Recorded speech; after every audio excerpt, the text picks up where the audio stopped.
So welcome. Thank you so much. And Nkem, this is amazing. Thank you so much for having me. It's amazing. Yeah, definitely. So you're definitely somebody who radiates excellence in your work, as a creative director of Purple Twirl events since 2010. That's quite a long time. Yes. It's a long time and a short time when it comes to business. It is. And from that, you've been able to grow Purple Twirl events into the Purple Twirl group, and you have quite a lot of portfolios underneath that.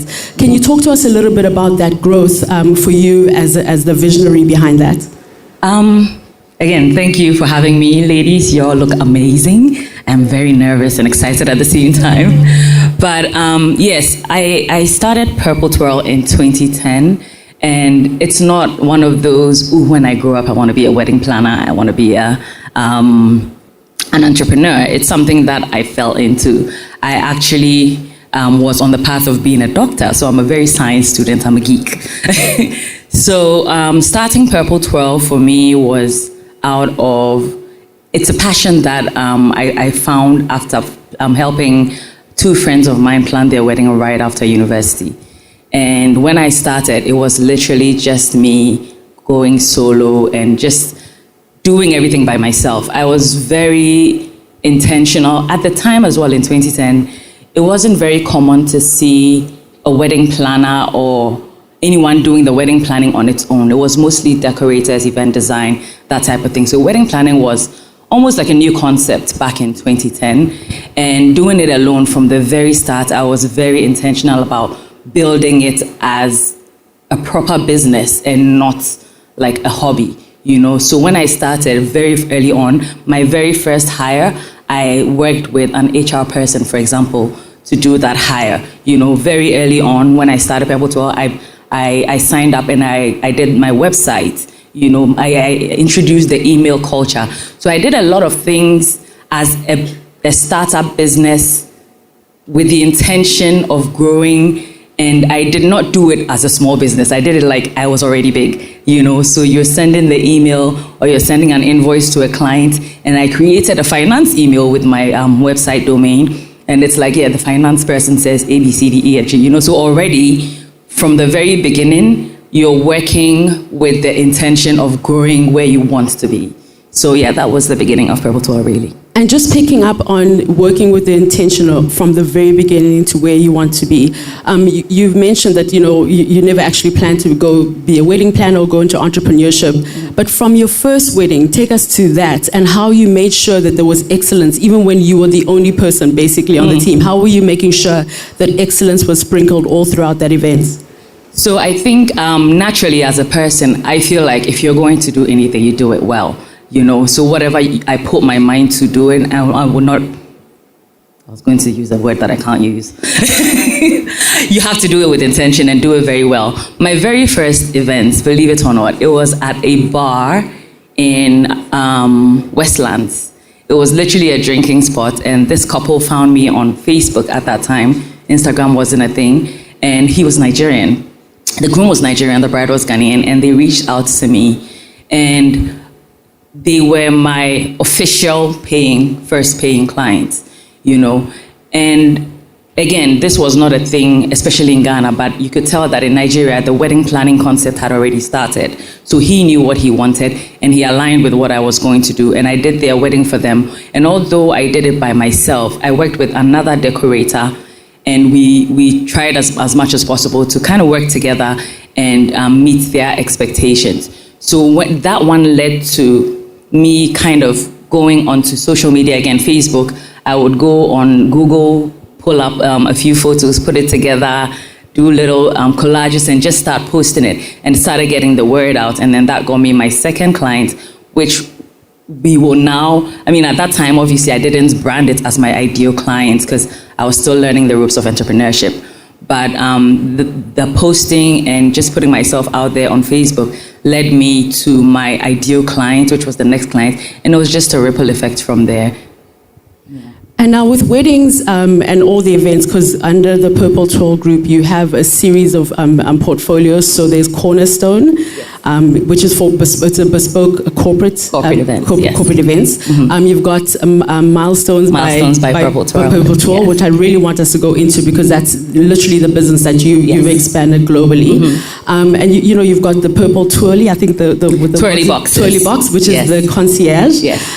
So for you, when it comes to working with weddings specifically, and say you want to be able to do something really excellent, and we live in a time now where everybody is online, they're seeing a Bella Niger wedding here, Vogue weddings over there, and they want to kind of replicate and duplicate what's going on, but you might have foresight and insight of what's going to work and what's not going to work. So how do you balance excellence with the bride and her family's expectations? From the very beginning as well, we've always had our clients or our brides as they are the ones you're trying to please. They are the focus for the most part. So again, doing everything with intention. If you have the focus of your bride as you're trying to please them, I think when we're having a conversation, I can't remember if it was you and Kim, but it's more, people will always remember how you make them feel. Yeah. So making the bride feel the best way possible she can during her wedding it goes like a really, really long way to give her like the best impression about you, about your brand. So in achieving excellence in everything we do, we have, for example, put structures in place. Again, from the very beginning, put structures in place for Purple Twirl. What I mean by that is, for example, we have a system for receiving inquiries. So there's a way that all inquiries come into Purple Twirl. Everyone that comes, regardless of where the inquiry is coming from, there's a system where you go through a particular process, and that closes that inquiry process. Once the inquiry is done, there's another process. Once you decide to work with us, there's a process which is the onboarding. There's another process for the planning, and then there's a process for offboarding and then execution. So there's very streamlined structures that are in place, which ensures the quality and uniformity of a lot of our events when we're planning.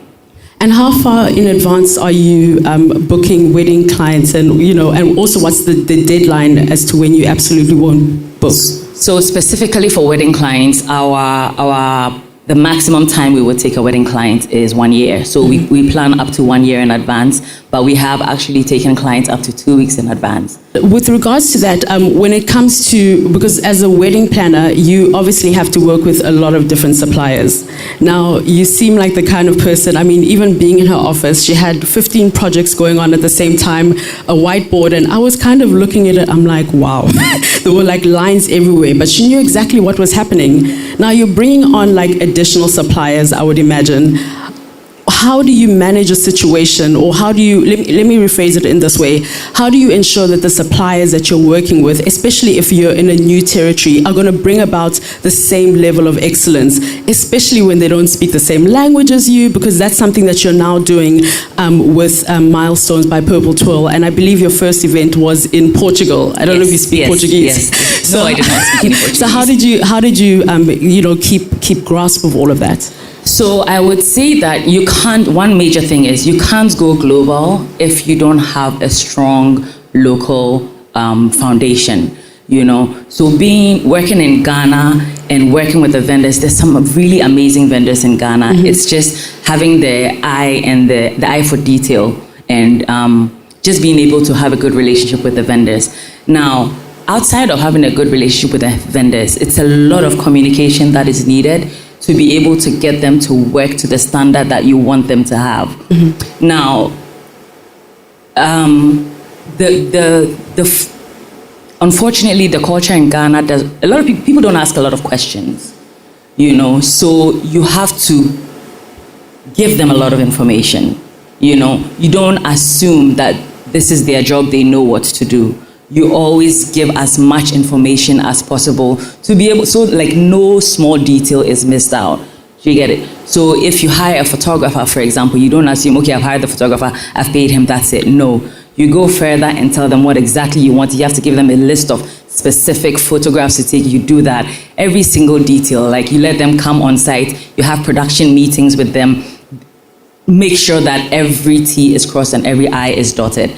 So doing that here and having that figured out here, it made it a little bit easier translating because things work over there.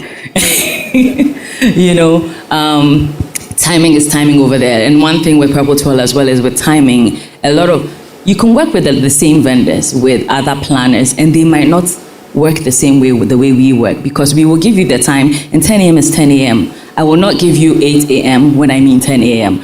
So over time, a lot of the partners that we work with, they know how to work with us, and they have built that standard when they're working with Purple 12 events. And we literally just translated that and took that to another country. So it makes it even more easier. So it's actually quite easy working when you're out there, because 10 is 10. Oh, that's lovely. And I'm sure you also have to have quite a lot of discernment. I believe you have an event coming up in Jamaica. I mean, your life is sounding really amazing. I know, it sounds so good. Sometimes I can't believe it myself. So now, when you're trying to figure out who you're working with, you had mentioned that you had a process where you would get online with them, but you want to see their face, when they're in different places. Is there something that, in a conversation that will make you think, this supplier, it might not go forward? Or how do you discern who you're going to work with? You know what? With that, I would say that I've been blessed with a gift from God, honestly. I don't know how I do it, but I can just tell. And even when you come locally, like even just matching my clients with the vendors that they work with, it's a talent that comes to me naturally. And I can tell from the way they respond to the questions that I ask them, how detailed they are and the way they respond to me, I would be able to tell that this person would be good to work with or not. Because like I said, it's all about information. So if I ask you a simple question and you give me like a very basic, simple answer, then I know you're not detail oriented, and I need someone who's detail oriented to be able to work with me. Now in Ghana, I remember one of the things that really not surprised me, but I guess it was something very noticeable, is that when it comes to funerals in Ghana, you guys know how to do funerals big. Like really big. And one of the portfolios that you have, I believe Solemn Events, it focuses on funerals, and Ghana is also a country that is so beautifully rich in culture. So how do you switch from the mindset of perhaps working on a wedding into working on a project that's like a funeral or a cultural event, and which one is more difficult? Oh, weddings are always more difficult. So weddings have a lot more detail than every other type of events. So events are events. The structure is pretty much the same. So planning it, the process is pretty much the same. It's just the details that differ. So when it comes to funerals are much easier, because in Ghana it's either black, white, red. It's only 3 colors. Nothing else. No butter yellow and lavender. You don't think about any of that. And depending on the tribe as well, the culture is the same throughout. So the process is the same. There's no when are we cutting the cake or when are we walking down the aisle, So it's a little easier with funerals and weddings. And the thing too is, when it comes to business as well, you have to be open to change. Change is uncomfortable, but it's necessary. Change is very uncomfortable but necessary, because if you met me in between 2010 and maybe 2020 or 2019, whenever anyone asked me, what do you do? Oh, I'm a wedding planner. We do all social events. Oh, but we don't do funerals. That was me when I started. But then life happened, my clients started losing parents, and they needed the same level of quality for the funerals. And that's how I birthed Solemn Events with Mansa, who is in here somewhere. She's my partner at Solemn Events. So that's how come we came up with Solemn Events. I have 2 more questions, and then if there are any questions that anybody wants to ask, please do ensure that you get a mic. So the one question, because everything is, the theme is impact through collaboration. In your business, I'm sure collaboration is key.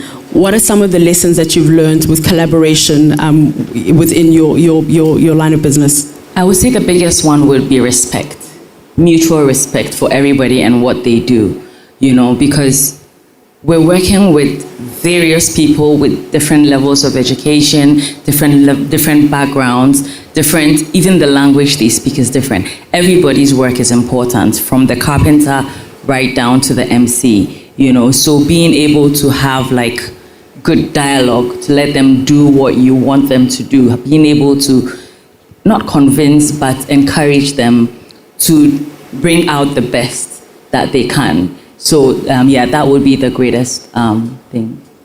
And then my next question, can we all see how lovely this event is? You know who we have to thank outside of Nkem, right? Can we give her a round of applause? So Thank you. I think it was so important to close with that question before we go into audience questions. Because you see, like I told you, she's calm, right? If I was her, I guess I don't have that anointing. It would be very different. I'd be like, look, I can't be speaking. Explain the process of putting an event like this together. So I cannot take all the credit. I have an amazing team, and they do an amazing job. And thankfully, I've been able to train them well enough. I literally just came to speak, and my team has been working since yesterday. So I have a really good team who does all of this. But when Nkem asked for my help, I had to understand her vision. I needed to understand what it is that she wanted for her event, and based on that, I recommended the various vendors. And once you recommend the vendors as well, so it's just making sure details, making sure you iron out all of the details. One of the first things we did was with the production team, Virtual Hub. Zainab, who was the coordinator in charge of here. Oh, someone's dancing over there. You virtual? Oh, I have to hurry up. So, pretty much, just getting the team in place, making sure that every detail is ironed out, and then just making sure that everybody understands the concept and understands Nkem's vision, and making sure that the execution pulls through the same way. As always, making sure that her client is very happy and creating beautiful moments. Thank you so much. I don't think we have time for any questions, unfortunately. I'm so sorry. Need more time. We'll have, if you have questions, you can ask. Okay, we have time for one question. If anybody has a question. There's a hand up over there. Please, can we get a mic? Yes.